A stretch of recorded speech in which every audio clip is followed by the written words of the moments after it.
ओम शांति। आज 24 अगस्त 2024 की साकार मुरली। आज बाबा ने कहा, मीठे बच्चे, बाप ने तुम्हें संगम पर जो स्मृतियां दिलाई है उसका सिमरण करो तो सदा हर्षित रहेंगे। प्रश्न, सदा हल्के रहने की युक्ति क्या है कि साधन का अपनाओ तो खुशी में रह सकेंगे। उत्तर, सदा हल्का रहने के लिए इस जन्म में जो जो पाप हुए हैं वह सब अविनाशी सर्जन के आगे रखो। बाकी जन्म जन्मांतर के पाप जो सिर पर है उसके लिए याद की यात्रा में रहो। यहाँ से ही पाप कटेंगे, फिर खुशी रहेगी। बाप की याद से आत्मा शतो प्रधान बन जाएगी। ओम शांति। मीठे मीठे रूहानी बच्चों को रूहानी बाप समझाते हैं। तुमको स्मृति आई है कि हम आदि सनातन देवी देवता धर्म के थे। हम राज्य करते थे। हम बरोबर विश्व के मालिक थे। उस समय दूसरा कोई धर्म नहीं था। हमने ही सतयुग से लेकर जन्म लेते 84 का चक्र पूरा किया। सारे झाड़ की स्मृति आई है। हम देवता थे, फिर रावण राज्य में आ गए तो देवी देवता कहलाने के लायक न रहे, इसलिए धर्म में ही दूसरा समझ लिया। और किसका भी धर्म बदलता नहीं है। जैसे क्राइस्ट का क्रिश्चियन धर्म, बुद्ध का बौद्ध धर्म ही चलाता है। सबकी बुद्धि में है बुद्ध ने फलाने टाइम धर्म स्थापन किया। हिंदुओं को अपने धर्म का पता ही नहीं है कि हमारा हिंदू धर्म कब से शुरू हुआ, किसने बनाया। लाखों वर्ष कह देते। सारे सृष्टि चक्र का नॉलेज तुम बच्चों को ही है। इसको कहते हैं ज्ञान विज्ञान। उन्होंने विज्ञान भव नाम भल रखा है, परंतु बाप उसका अर्थ समझाते हैं। ज्ञान और योग, रचता और रचना के आदिमय दंत का ज्ञान। अभी तुम समझते हो कि हम भी नहीं जानते थे, नास्तिक थे। सतयुग में तो यह ज्ञान हो नहीं सकता। अभी तुमको टीचर ने पढ़ाया है। पढ़कर तुमको राज्य भाग्य मिलता है, क्योंकि तुमको रहने के लिए नई सृष्टि चाहिए। इस पुरानी सृष्टि में तो पवित्र देवी देवताएं पैर रख न सके।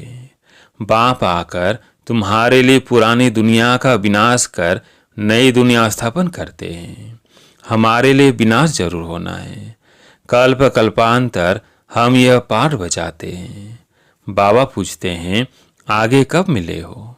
तो कहते हैं, बाबा हर कल्प मिलते हैं, आपसे राज्य भाग्य लेने। कल्प पहले भी बेहद सुख का राज्य भाग्य मिला था। यह सब बातें जो स्मृति में आई है, अब उनका सिमरण होना चाहिए, जिसको बाबा सौदर्शन चक्र कहते हैं। हम पहले शतो प्रधान थे। यह भी तुम्हें स्मृति आई कि हर एक आत्मा को अपना अपना पाठ मिला हुआ है। हम आत्मा छोटी अविनाशी है, उनमें पाठ भी अविनाशी है जो चलता ही रहेगा। यह बनी बनाई बन रही। इसमें नई बात कोई ऐड व कट नहीं हो सकती है। कोई ही मोक्ष को पा नहीं सकते। कोई मुक्ति मांगते हैं, मुक्ति अलग है, मोक्ष अलग है। यह भी स्मृति में रखना है। स्मृति में होगा तो औरों को भी स्मृति दिलाएंगे। तुम्हारा धंधा ही यह है। बाप ने जो स्मृति में लाया है वह फिर औरों को भी स्मृति दिलाओ, तब ऊंच पद पा सकेंगे। ऊंच पद पाने के लिए बहुत मेहनत करनी है। मुख्य मेहनत है योग की। यह है याद की यात्रा, जो बाप के सिवाय और कोई सिखला नहीं सकते। अभी तुम मनुष्य देवता बनने की पढ़ाई पढ़ते हो। तुम जानते हो कि हम फिर से नई दुनिया में जाएंगे। उसका नाम ही है अमर लोक, और यह है मृत्यु लोक। यहाँ तो अचानक बैठे बैठे मौत आ जाता है। वहाँ मृत्यु का नाम निशान नहीं। क्योंकि आत्मा को तो वास्तव में काल खाता नहीं, कोई मिठाई की चीज थोड़ी है। ड्रामानुसार जब समय होता है तो आत्मा चली जाती है। जिस समय जिसको जाना होता है वो चला जाता है। काल कोई पकड़ता नहीं है। आत्मा एक शरीर छोड़ दूसरा लेती है। काल कुछ भी नहीं है, यह तो कथाएं बैठ बनाई है। वो है अमर लोग, वहाँ निरोगी काया रहती है। सतयुग में भारतवासियों की आयु भी बड़ी थी, योगी थे। योगी और भोगी का फर्क भी अब मालूम पड़ता है। तुम्हारी आयु वृद्धि को पा रही है। जितना तुम योग में रहेंगे उतना पाप भस्म होंगे और पद भी ऊंच मिलेगा, आयु भी बड़ी होगी। यथा राजा रानी आयु पूरी कर शरीर छोड़ते हैं, प्रजा का भी ऐसा होता है, परंतु पद का फर्क है। अब बाप तुमको कहते हैं, चौदर्शन चक्रधारी बच्चों, ये अलंकार तुम्हारे हैं। गिरस्थ व्यवहार में रहते कमल फूल समान तुम रहते हो, सिवाय तुम्हारे और कोई रह न सके। यह अभी स्मृति आई है कि इस जन्म में हमने कितने पाप किए हैं। इसलिए बाबा कहते हैं, वह सब अविनाशी सर्जन के आगे रखो तो हल्के हो जाएंगे। बाकी जन्म जन्मांतर के पाप जो सिर पर है उसके लिए योग में रहना है। योग से ही पाप कटेंगे और खुशी भी रहेगी। बाप की याद से शतो प्रधान बन जाएंगे। मालूम है कि हम याद से यह बनेंगे तो कौन याद नहीं करेगा, परंतु यह युद्ध का मैदान है, मेहनत करनी पड़ती है इतना ऊंच पद पाने के लिए। यही बच्चों को स्मृति आई है कि बेहद के बाप से हम ऊंच तूंच वर्षा लेते हैं, कल्प कल्प लेते हैं।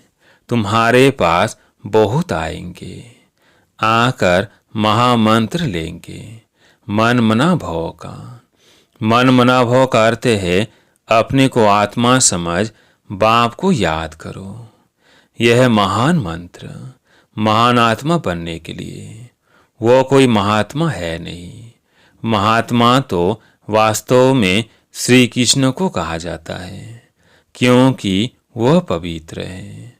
देवताएं सदैव पवित्र रहते हैं। देवताओं का है प्रवृत्ति मार्ग, सन्यासियों का है निवृत्ति मार्ग।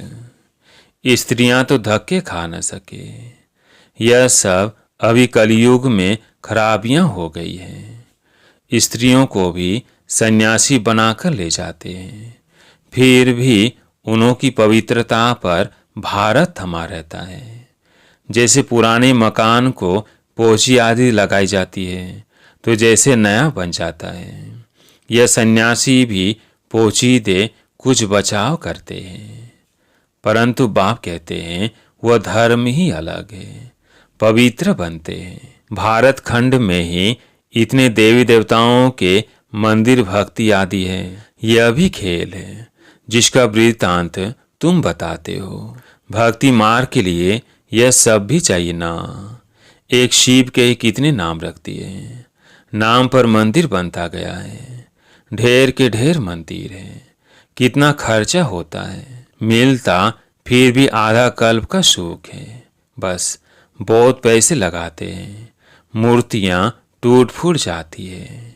वहाँ तो मंदिर आदि की दरकार नहीं है। यह भी अभी स्मृति आई है कि आधा कल्प भक्ति चलती है, आधा कल्प फिर भक्ति का नाम नहीं। बाप कितनी स्मृति दिलाते हैं इस वैरायटी झाड़ की। सिर्फ कलयुग की आयु ही 40,000 वर्ष हो, फिर तो कृष्ण आदि की आयु भी बहुत बढ़ जाए। सिर्फ कलयुग की आयु ही 40,000 वर्ष हो, फिर तो कृष्ण आदि की आयु भी बहुत बढ़ जाए। बाप समझाते हैं कृष्ण धर्म की इतनी ही लिमिट है। यह जानते हैं क्राइस्ट को इतना समय हुआ है, फलाने को इतना समय हुआ, धर्म स्थापन किए, लेकिन फिर जाएंगे कब यह पता नहीं है। कल्प की आयु ही लंबी करती है। अभी तुम जानते हो यह तो विनाश की तैयारियां हो रही है। उन्हों की है साइंस और तुम्हारी है साइलेंस। तुम जितना साइलेंस में जाएंगे उतना वह विनाश के लिए अच्छी अच्छी चीजें तैयार करते रहेंगे। दिन प्रतिदिन महीन चीजें बनाते रहते हैं। तुमको अंदर में खुशी होती है। बाबा तो हमारे लिए नई दुनिया बनाने आए हैं, तो हम पुरानी दुनिया में थोड़ी रहेंगे। बाबा आपके स्वर्ग स्थापन करने की तो कमाल है। अभी तुमको सारी स्मृति आई है। वह तो रचता और रचना के आदि मध्य अंत को जानते ही नहीं है। तुम जानते हो तुम कितनी रोशनी में हो। मनुष्य तो घोर अंधियारे में है। फर्क है ना। ज्ञान अंजन सद्गुरु दिया, अज्ञान अंधेर विनाश। भक्ति वाले ज्ञान को नहीं जानते हैं। अभी तुम भक्ति को भी जानते हो तो ज्ञान को भी जानते हो। सारी स्मृति आई है। भक्ति कब शुरू होती है, फिर कब पूरी होती है। बाप कब ज्ञान देते हैं, पूरा कब होगा, सब स्मृति है। नंबरवार तो है ही। किसको बहुत स्मृति है, किसको कम। जिन्हों को बहुत स्मृति रहती है वो ऊंच पद पाएंगे। स्मृति रहे तब औरों को भी समझाए। वंडरफुल स्मृति है ना। आगे तुम्हारी बुद्धि में क्या था। भक्ति जब तब तीर्थ करना, माथा टेकना, सारी टिप्पणी घिस गई है। भक्ति की स्मृति और ज्ञान में कितना फर्क है। तुम अभी भक्ति को जानते हो क्योंकि शुरू से भक्ति की है। जानते हो हमने पहले पहले शिव की भक्ति की, फिर देवताओं की, और कोई को भी ये स्मृति नहीं है। तुमको रचना के आदि मध्य अंत, भक्ति आदि की सब स्मृति है। आधा कल भक्ति करते करते गिरते ही आए हो। अभी तो दुख के पहाड़ गिरने हैं। तुम बच्चों को पुरुषार्थ करना है। यह गिरने से पहले हम याद की यात्रा से बेकर विनाश करें। सबको तुम यही समझाते हो। तुम्हारे पास हजारों आते हैं। तुम मेहनत करते हो भाई बहनों को रास्ता बताने की। ज्ञान और भक्ति की स्मृति आई है। गोया तुम सारे ड्रामा को नंबरवार पुरुषार्थ अनुसार जान गए हो। जो जितना अच्छी रीति जानते हैं वो समझा भी सकते हैं। समझाना तो बच्चों को ही है। गायन भी है सन सोच फादर। बाप बच्चों को समझाएंगे, बच्चे फिर और भाइयों को समझाएंगे। आत्माओं को समझाते हो ना। भक्ति से यह ज्ञान बिल्कुल न्यारा है। गायन भी है ना। एक भगवान आकर सब भक्तों को फल देते हैं। एक बाप के सब बच्चे हैं। बाप कहते मैं सब बच्चों को शांति धाम, सुख धाम में ले जाता हूँ। कल्प कल्प का यह ज्ञान भी तुमको अभी है, वहाँ नहीं होगा। तुम पतित बनते हो तो पावन बनाने के लिए बाप तुम पर कितनी मेहनत करते हैं। इसलिए गायन है कुर्बान जाऊं, वारी जाऊं। किस पर? बाप पर। फिर बाप मिसाल बताते हैं यह कुर्बान कैसे गया। फॉलो इस सैंपल को करो। यही फिर लक्ष्मी नारायण बनते हैं। अगर इतना ऊंच पद पाना है तो ऐसा कुर्बान जाना है। साहूकार कभी कुर्बान हो न सके। यहाँ तो स्वाहा करना पड़े। साहूकार को स्मृति जरूर आएगी। गायन भी है ना। अंतकाल जो स्त्री सिमरे। इतने सब पैसे क्या करेंगे, कोई लेगा ही नहीं, क्योंकि सब खत्म हो जाने हैं। मैं भी लेकर क्या करूँगा। शरीर सहित सब कुछ खलास होना है। आप मुए मर गई दुनिया। यह धन आदि कुछ भी नहीं रहेगा। बाकी गरुड़ पुराण आदि में तो रोचक बातें डाल दी है डराने के लिए। बाप कहते हैं ये शास्त्र आदि है भक्ति मार्ग के। आधा कल्प भक्ति मार्ग चलता है, जबकि रावण राज्य होता है। कोई से पूछो रावण कब से जलाते हो, तो कहेंगे परंपरा से। अरे परंपरा से तो रावण होता ही नहीं, मालूम ही नहीं है तो कह देते हैं परंपरा से। तुम बच्चों को अब स्मृति आई है, रावण राज्य कब से शुरू होता है, रचता रचना का राज भी तुम समझते हो। अब बाप कहते हैं बच्चे मामेकम याद करो तो पाप कटे। एक दो को यही सावधानी देते रहो। घूमने फिरने आपस में जाओ तो भी यह बातें करो। सारा झुंड तुम्हारा इस याद की अवस्था में चक्कर लगाए तो तुम्हारे शांति का प्रभाव बहुत पड़ेगा। पादरी लोग भी बहुत साइलेंस में जाते हैं, क्राइस्ट की याद में, कोई तरफ देखते भी नहीं है। तुम तो यहाँ बहुत याद में रह सकते हो, कोई गोरख धंधा नहीं है, बहुत अच्छा वायुमंडल है। बाहर में तो बहुत छीछी वायुमंडल रहता है, इसलिए सन्यासियों के आश्रम भी बहुत दूर दूर होते हैं। तुम्हारा तो है ही बेहद का सन्यास। पुरानी दुनिया अब गई की गई, यह कब्रिस्तान है, फिर परिस्तान होना है। वहाँ हीरे जवाहरों के महल बनेंगे। यह लक्ष्मी नारायण परिस्तान के मालिक थे ना, अब नहीं है। बाप कहते हैं मैं कल्प कल्प कल्प के संगम युगे आता हूँ। ये सारा चक्र रिपीट होता ही रहता है। इस समय तुमको सब स्मृति आई है, जबकि बाप ने स्मृति दिलाई है। आगे कुछ भी बुद्धि में नहीं था। इस स्मृति के नशे में जब रहेंगे तो किसको उस खुशी में समझा भी सकेंगे। स्मृति में रहते तुम्हें घरवार संभालना है। अच्छा, सदा स्मृति के नशे में रहने वाले मीठे मीठे रूहानी बच्चों प्रति माता पिता बाप दादा का याद प्यार और गुड मॉर्निंग। रूहानी बाप की रूहानी बच्चों को नमस्ते। हम रूहानी बच्चों की रूहानी बाप दादा को याद प्यार गुड मॉर्निंग, नमस्ते नमस्ते। धारणा के लिए मुख्य सार।